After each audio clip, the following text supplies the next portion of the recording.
নমস্কার, আমি আজকে একটা আমার জীবনের রিয়েল ঘটনা শোনাতে চলেছি।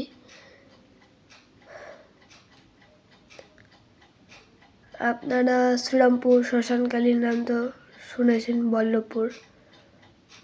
সেখানে আজকে আমি গিয়েছিলাম। অ্যান্ড আমি ভেবেছিলাম যে হয়তো মায়ের যে কাঠামোটা পুজো হয়েছে, এই খড় বেঁধেছে, হয়তো মাটির ফার্স্ট লেয়ারটা যেটা ওইটা দিয়েছে। গিয়ে দেখছি যে সব কমপ্লিট, শুধু রং দেওয়া বাকি আর সাজানো বাকি সব কমপ্লিট, একটা কিচ্ছু বাকি নেই। আঙুল ফাঙুল সব লাগানো হয়ে আছে। এবার অনেকে বলবে যে এটা তো জানা কথা। তো একটা ঘটনা আছে।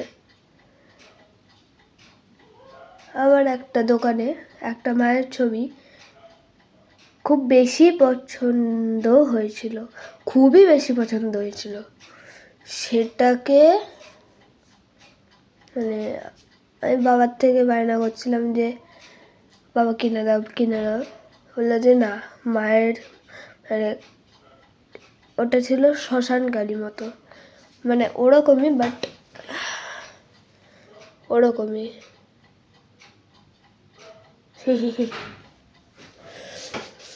তো নেক্সট আমি এগুলো প্রিন্ট আউট করাতে চেয়েছিলাম। সেম কালের ছবিটা ছিল, সেম, ওটা আমি প্রিন্ট আউট করাতে দিয়েছি। কি করে জানি না, সেম ফটো চলে এলো আমার কাছে।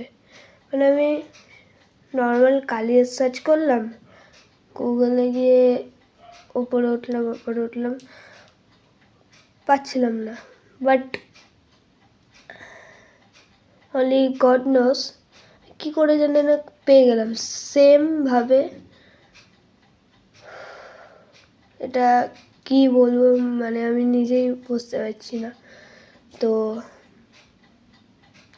এরকমই যদি তোমাদের আমার জীবনে ঘটা বা কারোর জীবনে ঘটা সত্যিকারের গল্প যদি শুনতে ইচ্ছুক হও, তাহলে এই যে ভিডিওটা, এতে লাইক উঠিয়ে দিও প্লিজ। এই আমার প্রার্থনা। কারণ কি, এই লাইক উঠলে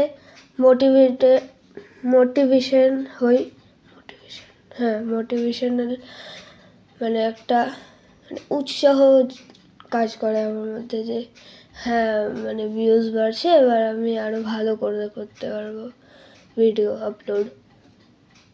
তো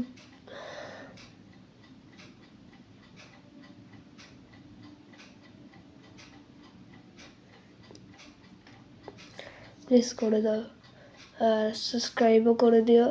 ওতেও আমার মোটিভেশন হয়। তোমাদের কিচ্ছু যাবে না, আমারই ভালো হবে, এবং এর থেকেও আরও উন্নত মানের, ভবিষ্যতে আরও উন্নত মানের ভিডিও আপলোড করে আপনাদের সামনে দিতে পারবো। আপনারা ওতেও প্লিজ ভালোবাসা দেন। ধন্যবাদ।